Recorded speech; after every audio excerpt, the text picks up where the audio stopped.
Thank you very much indeed. It's a great pleasure to be here. I'm going to talk not about crowdfunding, but another implementation of what you could call the crowd economy, which is housing. But for those of you who are now falling asleep, I hope you'll also be able to read between the lines the implications of this for other sectors as well. And the reason why housing is an interesting thing to talk about right now is, of course, because pretty much every developed economy in the world right now has a housing crisis. And it's not just a crisis of supply, of building enough homes. It's a crisis of affordability. It's a crisis of quality, of resilience of communities, of sustainability, fundamentally. And also, of course, it's a crisis of investment in the sense that these highly volatile, speculative property economies keep forming bubbles, then crashing, which really benefits no one, because it means that pretty much everyone's locked out, and that actually it makes for an incredibly unstable economic environment as well. Belarus isn't on this graph. I understand it's a little bit different, but essentially not a different pattern. And the good news is that everybody's got this problem. You're not on your own. You'd be amazed how many countries I go to that think they're the only one. Everyone has a housing crisis right now. Now, another graph which is really pertinent behind that, housing is a wicked problem, right? It is a problem that's complex. There is no simple, straightforward solution. But at the root of our failed housing systems is a really interesting property, which is the reason we have housing crises is not because housing is technologically too difficult to do. It's because there is a fundamental crisis in our housing systems, written into the DNA of our housing production systems. And one of the interesting characteristics of our housing systems is this. This is not a blank slide. This is a pixel-for-pixel graph of who builds houses in this case, the United Kingdom. And you can see that the graph is split between a tiny number of companies building thousands of homes and thousands of people building maybe one home each. And of course, the industrial view of the 20th century has been that the only valid model of building housing is this one on the left. It is big and centralized on the left. And pretty much our entire regulatory and government framework and the way we think about housing and production is based around this idea. And it has been for pretty much since the Industrial Revolution. And so it's worth rehearsing very quickly how that model works, because we're so familiar with it we don't even see it anymore. So let's take a piece of a city, and the conventional view is the first thing that we need is a single developer, to take on a huge amount of capital and take on a huge amount of risk and to buy that entire site, to then invest infrastructure into that site. And ironically, the first thing that they do is clear out all the people. I mean, it's a very strange definition of development, isn't it? Where the first thing that you do is remove all the humans. But that's necessary. And generally try and demolish. They then get one architect and kind of work to develop one design, to develop one neighborhood in one single monolithic project using one single chunk of capital. And generally, the rule in architecture is form follows finance. So what you end up with is one single monolithic neighborhood.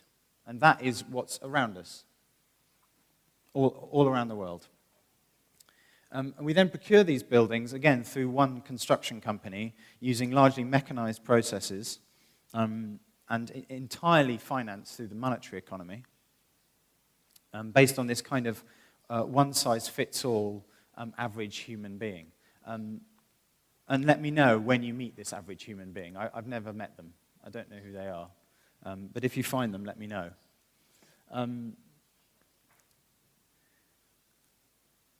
And usually what generally tends to happen is that then there's some on top of that cost. So because this model is quite unaffordable, there's affordable housing requirements, and there's profit and margin to pay for all that risk that was taken up front.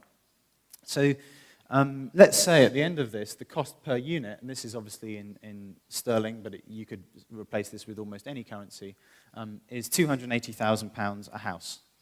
Now, the problem is, say, that in the property market, that house will only sell for, say, 250k. So, of course, what happens is the developer has to drive down the quality of the house. In other words, we've made a system in which the motive of the people producing our homes is naturally to make worse homes. It's very bizarre. And we're used to that. And so what we end up is kind of essentially shrinking the quality of our homes, making less sustainable homes. And of course, behind that, you then have the additional cost of debt, of interest, which here is even more catastrophic than it is in the UK right now. And the real killer is that these neighborhoods aren't even serving our economy and our society that well. Like, I sometimes describe these places as, you know, this is not a place where really you can start a business. It's a place where you are a consumer, not a producer. It's not often a place where even you know your neighbor. In some ways, you know, you could describe these neighborhoods as kind of like permanent hotels for people with mortgages. That's if you're lucky. I mean, if you're poor, it's just a filing cabinet. And what this model is doing is it's creating huge levels of debt, and it's sucking money out of the real economy. And this is not a diagram. This is literally, of course, the model that we're used to. And it is happening all over the world. And it has been happening for a very long time. Completely agnostic of political ideology. This is the basic industrial model that we're used to producing housing through. And increasingly what's happening is that actually it's not even viable. It doesn't even work in a lot of economies. When the economy crashes outside of metropolitan areas, the math simply doesn't stack up. And people just left living in very low quality informal housing. And why? Because at the center of our housing systems is this fundamental assumption that the only way to build housing is for the high peak of a small number of huge companies to build homes for us. And there's really good economic reasons why historically that's the case, right? Which is that the long tail is generally considered too expensive, high marginal costs, high communication overheads, very hard to regulate, and therefore very hard to invest in. So pretty much this other housing economy, it's always there, but it's not considered standardizable. It's not considered something that, as an investor, you can invest in. And that, of course, is changing, right? As we all know, because we're all sitting in this room, over the last 10, 20 years, digital technology has put the tools to produce information into the hands of almost everybody. If you're going to generalize about what the digital revolution has done, is it does exactly that. It has taken us from a world dominated only by a few centralized players to a world where the many small can be producers. So now YouTube is the world's biggest TV channel. Wikipedia has completely replaced Encarta. You know, who remembers Encarta? And actually, JP Morgan is still here. So there are very few cases where the long tail replaces the old model. It just becomes a new extended version of it, so including crowdfunding, as we've seen. And of course, one of the most advancing beyond information and knowledge, one of the most well-known examples of this right now is Airbnb. You know, and who would have guessed 10 years ago, if you'd gone into a room like this 10 years ago and said that in 2016 the world's biggest hotel will be thousands of people renting out their rooms, they would say, no, it won't. That's ridiculous. Won't happen because of the reasons said. But it did happen. So we've seen this pattern happen through these industrial revolutions, through the music industry going from a distributed old world through the centralized to digital and distributed. The same thing happened to knowledge from the world of where knowledge was shared in a distributed model pre-industrially, to the rise of the kind of the church and the university, to the printing press, to the kind of centralized publishing houses, and then to Wikipedia. And so there's this strange leapfrogging thing that's going on from one industrial revolution to the next. And all we think is happening now is that that same pattern with which all of us are very, very familiar is now coming to the world of physical things and the way we produce them. Through technologies like 3D printing, CNC machine, and digital, all forms of digital fabrication. The interesting thing about this, by the way, is that most of the ways of doing this haven't been invented yet. So we're moving into this future where the factory is everywhere. And that has really, really profound economic implications. So this is what the German government has quite helpfully termed Industry 4.0, or what we would call the fourth industrial revolution. And it's, all the drivers we're quite familiar with. So fundamentally, it looks something like this. It's a really familiar pattern, which is a world where things used to be made in your kind of local distributed sort of smithies based on open source vernaculars, to the Industrial Revolution where we went to mechanized mills, to the Second Industrial Revolution, which was Henry Ford and his factory, the digitization of that model, which is Toyota and Hyundai, to this new thing, which is Industry 4.0, which is radically different in its shape. It's a complete paradigm change. And it's going to change not just the way we produce, but also the motivations. And for housing, that's really, really interesting because, it's a joke to talk about getting housing even into it's a joke to talk about getting housing into the fourth industrial revolution because, frankly, it never made it into the third.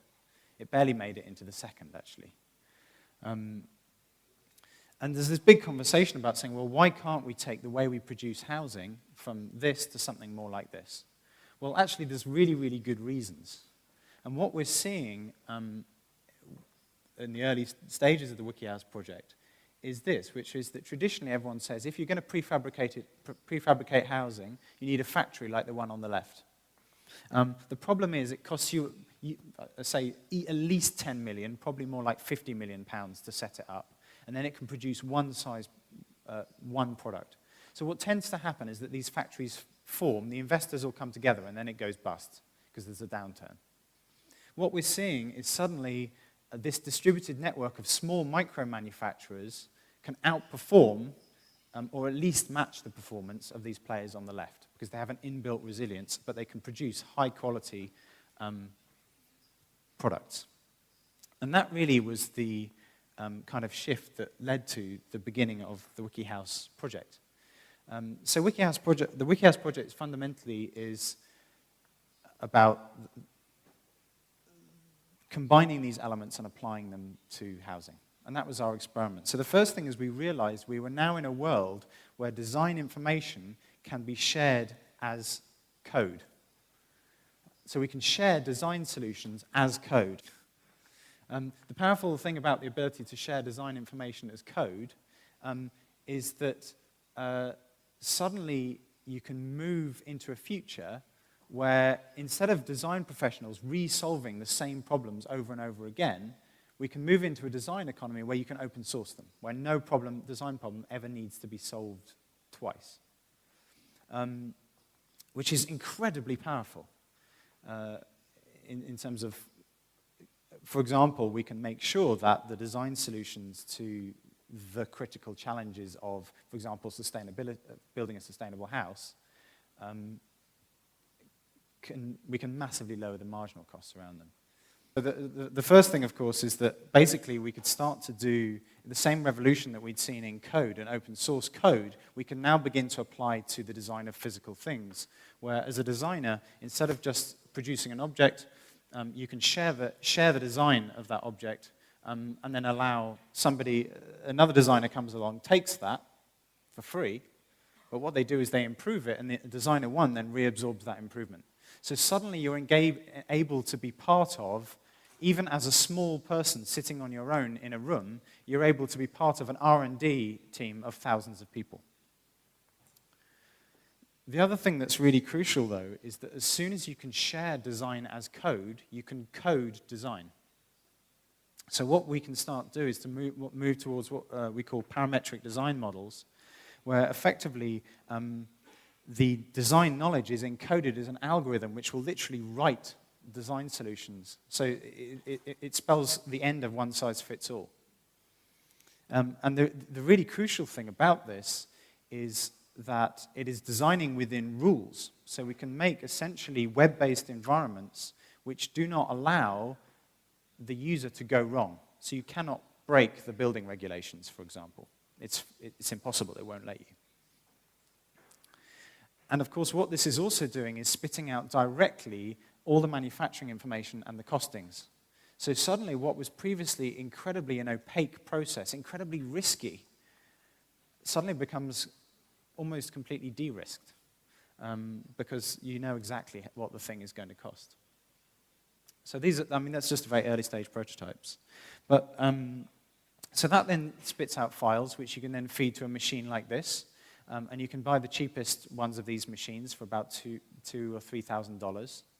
And then effectively manufacture essentially a huge IKEA kit, basically, where all the parts are named. So this is a house that was built in the UK. It's actually a farmhouse.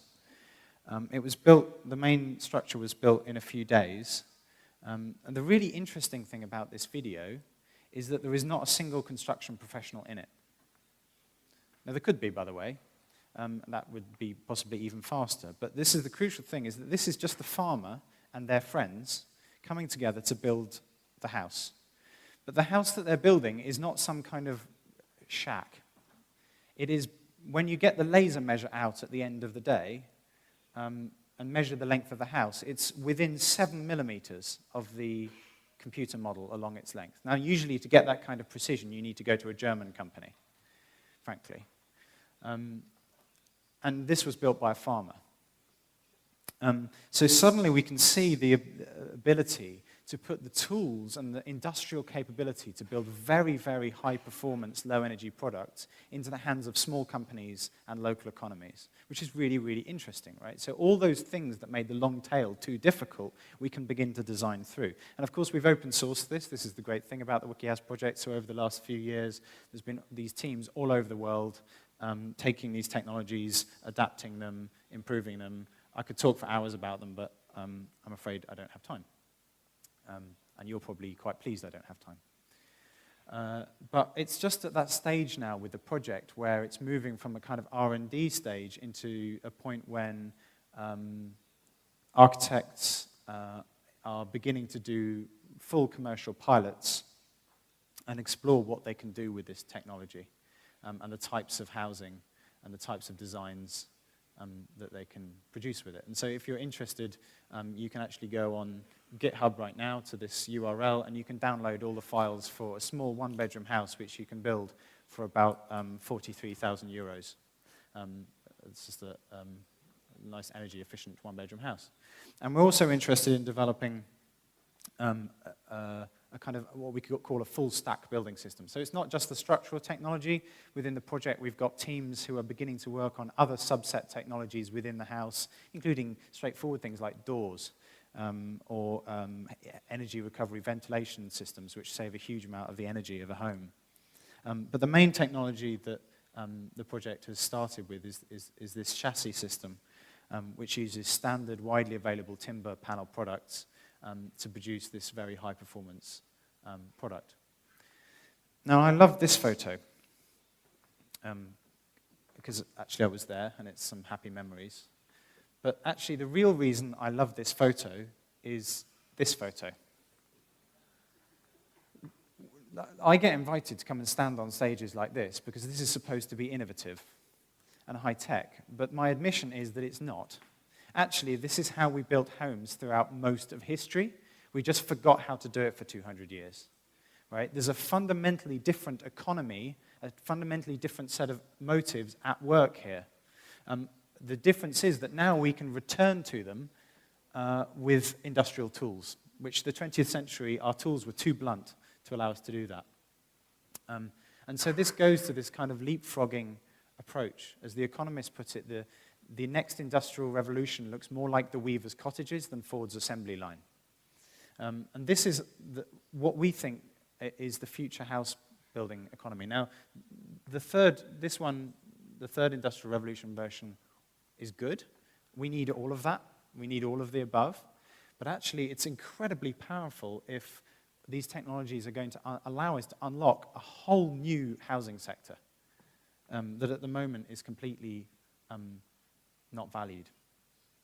And actually, what's interesting about it, as I said, is that although they might both look like houses, from an economic point of view, these are as different as a hedge fund and a hot meal. They are totally different sets of motives and products coming out at the end. So the main difference is that the housing on the left is being built as a property asset primarily. The housing on the right is being built speculatively at risk. The housing on the right is being manufactured and built on demand by the people who are going to use it and live there, which is incredibly important. And so that's the kind of the project that we're working on. And the next stage of the project that we're moving on to now is actually looking at how do we build the digital supply chains that this economy is going to run on. I'm not going to talk about that, but the way that we're doing that, we are not doing that by going to a kind of a venture capital model. We're doing it by bringing together a consortium of investors, bankers, lenders, industry players to come together and solve this problem together and learn about it together. So, naked, shameless pitch, if any of you are interested in joining us as a partner, come and collar me. That's that, that's fine. But what I actually want to talk about is this, which is, what does this mean for the housing economy, potentially, maybe? And we can see weak signals of this in Germany with the rise of Baugruppen, where we see groups of people organizing together to effectively develop their own village as a group. Building radically sustainable, affordable housing for themselves. So let's go back to the same piece of land that we were looking at before. Now, it still costs the same amount of money on the market, but let's apply a different development model to it.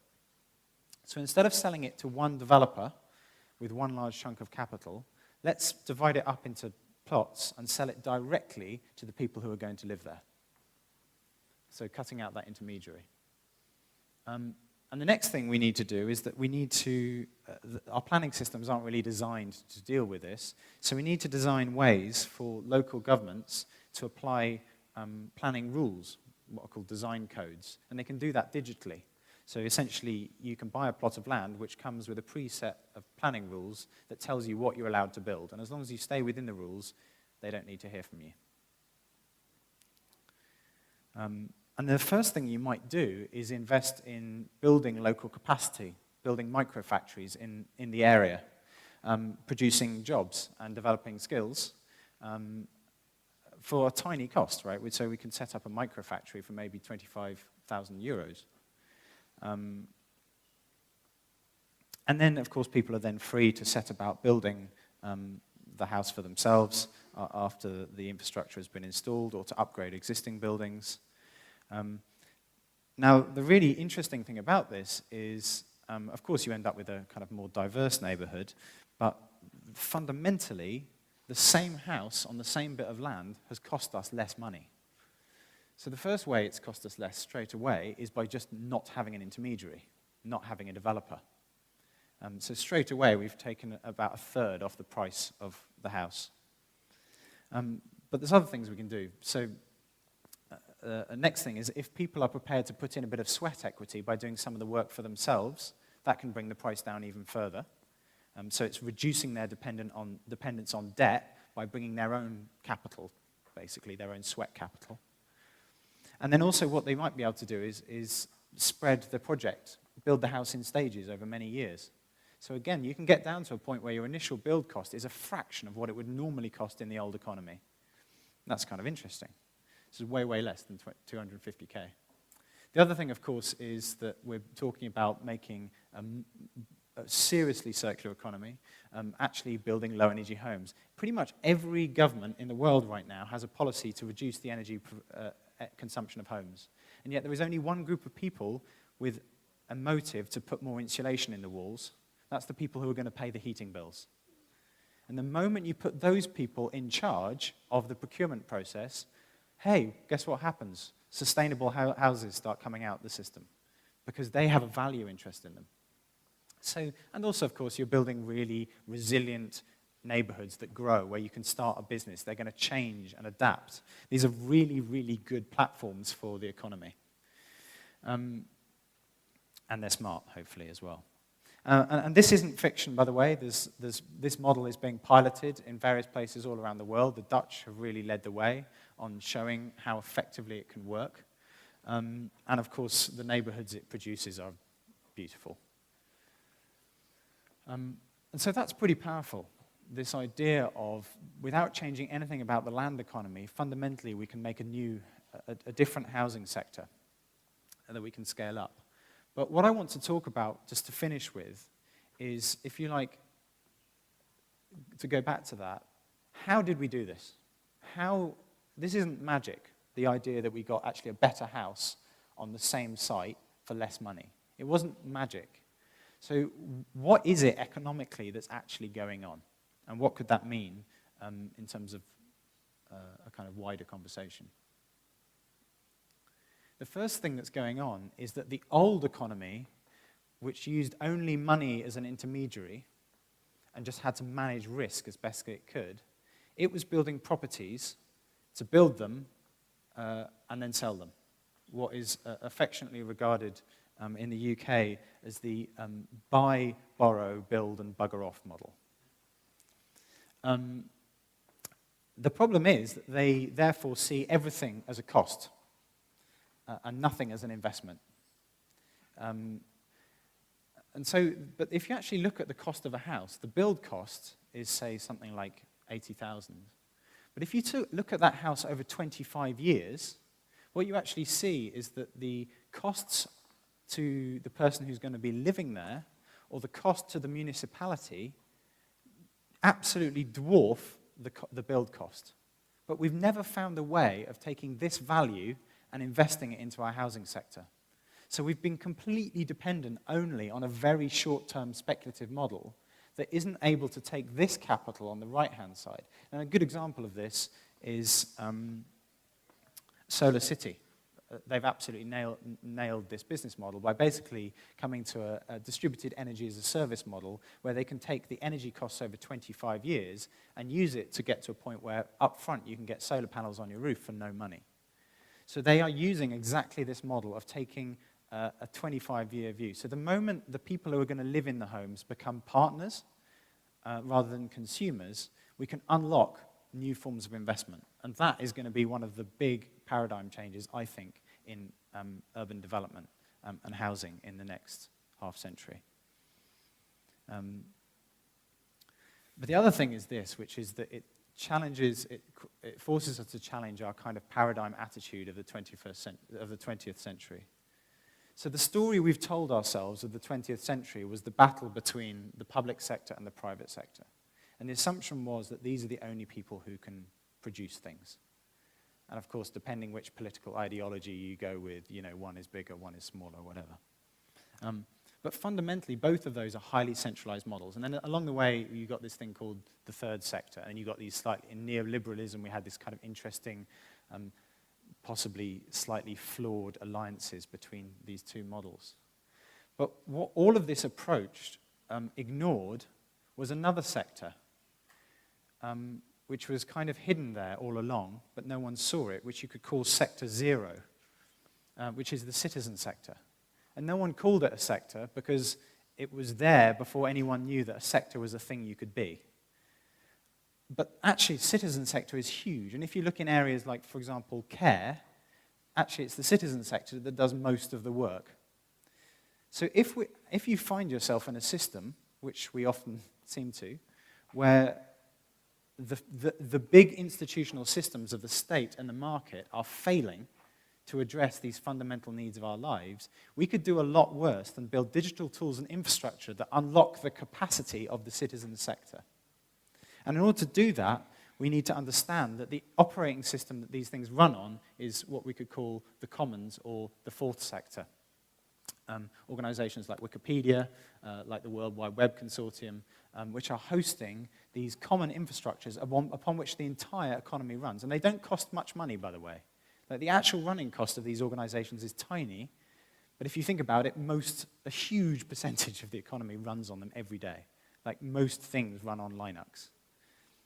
So we're missing a capacity, which is that if we can invest in these infrastructures, we can fundamentally change our attitude towards housing in particular, which is essentially that if we regard people as just consumers, as borrowers, either from the market or the state, we will always, always have a systemic housing crisis. But if we start to realize that citizens are partners, then we can realize that housing is not a problem to be solved, it is a capacity which is waiting to be unlocked. And that is a huge, sustainable, and potentially incredibly lucrative growth sector. Thank you very much indeed.